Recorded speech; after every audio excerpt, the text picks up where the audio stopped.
안녕하세요. 똑똑한 정리 정희숙 대표입니다. 오늘은 3인 가족이 살고 있는 40평대 리뷰입니다. 오늘 의뢰인은요, 고민이 많습니다. 거실에 아이방을 꾸미고 아이가 거기서 활동을 했는데 이제는 그 울타리를 아이가 자꾸 나오려고 해요. 네, 이제는 많이 컸죠. 언제까지나 아이가 그 안에서 나오지 못하게 할 수 없겠죠. 이제는 아이 공간이 필요할 때입니다. 특히 엄마들이 주방에서 많이 요리를 하고 활동을 하기 때문에 아이가 태어나면 거실을 아이 공간으로 만드는데요. 이제 아이방이 필요할 때가 왔습니다. 그런데 이미 남편분이 드레스룸과 서재를 같이 쓰고 있고요. 맨 끝방에는 창고방처럼 쓰고 있는 상황입니다. 네, 어떻게 할까요? 아이방을 어디로 만들어 줘야 될까요?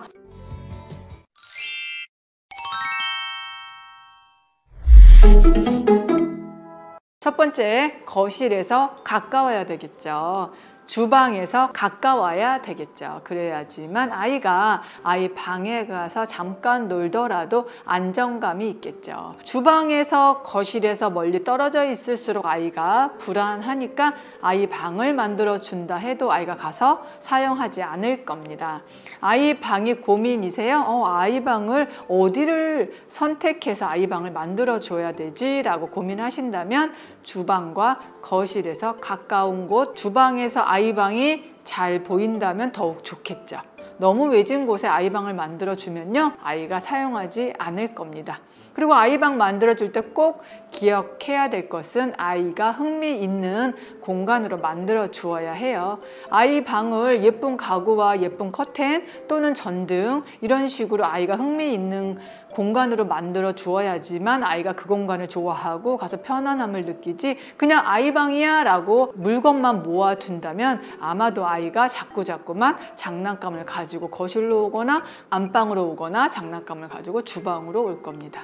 아이가 좋아하는 공간, 아이가 놀이도 학습도 잘할 수 있는 공간을 만들려면 적당한 아이의 가구도 꼭 필요하다고 생각합니다. 거실에서 가까웠던 남편분의 서재 그리고 드레스룸을 맨 끝방으로 옮겨 주었고요. 건조대를 세워 두었던 창고방을 남편분의 드레스룸 또는 서재로 옮겨 주었고요. 남편분의 서재로 썼던 그 공간을 아이 방으로 우선 꾸며 주었습니다. 정리 후 이제 앞으로는 침대도 구입해도 되고 책상도 구입해도 되겠죠. 우선 있는 가구를 위주로 해서 정리를 끝냈습니다. 이제 거실이 가족 공간이 되었어요. 이제 가드를 다 치우고 나니까 조금 위험해 보였던 철제 선반도 치웠고요. 아이가 잡고 넘어질 수도 있겠죠. 이제는 거실 수납장도 마음대로 열 수도 있겠죠. 그러면 거실 수납장에 아이가 만져도 되는, 꺼내도 되는 용품으로 바꿔주세요. 아이가 만지지 못하도록 막고 테이프로 붙여두는 것도 방법이지만 아이가 꺼내서 탐색할 수 있는 공간으로 만들어 보는 것도 저는 나쁘지 않다라고 생각합니다. 그래서 거실장이 있다면, 거실 수납할 것이 고민된다면 아이가 어린 집에는 물티슈 괜찮을 것 같아요. 아이가 만져도 위험하지 않습니다. 당연히 아이 공 같은 거, 인형 같은 것도 두어도 괜찮습니다. 우리 집에 있는 수납, 가구 상태에 따라서, 크기에 따라서 위험하지 않은 용품으로 수납해 주세요. 그래서 거실이 넓어졌습니다. 이제는 가족들의 휴식 공간이 되었고요. 아이도 안전하게 놀이하고 학습할 수 있는 아이 방이 생겼고요. 남편에게는 깔끔한 드레스룸과 같이 서재에서 업무를 볼 수 있는 서재 공간이 탄생되었습니다. 남편분의 드레스룸을 옮기면서 기존 사용했던 선반들과 책장을 모두 같이 가져왔습니다. 책상 옆에 책장이 있어야지만 책상 위가 덜 지저분해 보입니다. 대부분은 책상만 이렇게 배치하는 경우가 굉장히 많은데요. 책상 위를 깔끔하게 유지하려면요, 책장과 서랍이 같이 있어야지만 정리가 쉽습니다. 그렇지 않으면 자꾸 책상 위에 쓰던 볼펜, 쓰던 메모지, 쓰던 문구리를 올려둘 수밖에 없겠죠. 숨은 공간, 꺾인 부분까지 선반을 가져다가 배치해서 정리를 했습니다.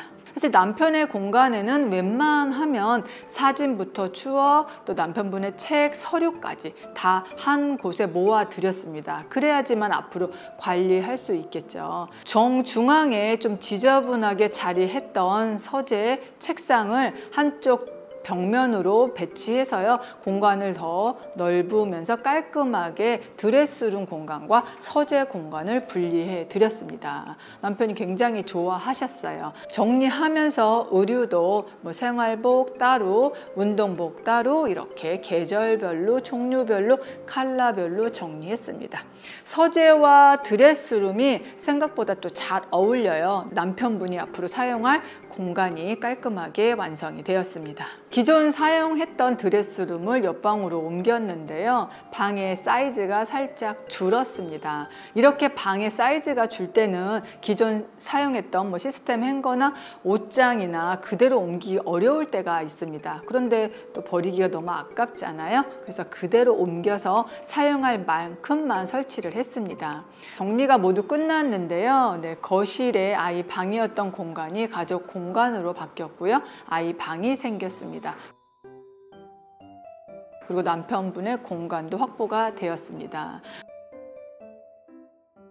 네, 우리가 살고 있는 우리 집의 공간, 때로는 남편의 공간이 없는 경우가 있고 때로는 아내 공간이 없는 경우가 있어요. 그렇지만 다 각자의 공간이 있어야지만 각자가 행복하리라고 생각합니다. 나는 잠만 자고 가서 내 공간은 없어도 돼. 나는 일찍 출근하니까 뭐 내 공간은 없어도 돼. 가끔 이런 이야기 하시는 분들이 많아요. 그렇지만 물건이 있는 곳이 바로 공간 아닐까요? 네, 물건이 있으면 당연히 공간이 있어야지만 정리할 수 있습니다. 네, 정리가 안 되는 분들 대부분은 상자에 박스에 자꾸 담아두시려고 해요. 책은 책장에 꽂아두고요. 문구류는 서재방에 같이 정리하고요. 의류는 당연히 옷장에 정리하고요. 이렇게 물건이 제자리로 찾아가야지만 오히려 지저분해 보이는 것이 아니라 오히려 더 공간이 만들어져서 정리하기도 쉽습니다. 이렇게 남편의 공간, 아이의 공간, 또 가족의 공간까지 재탄생되었습니다.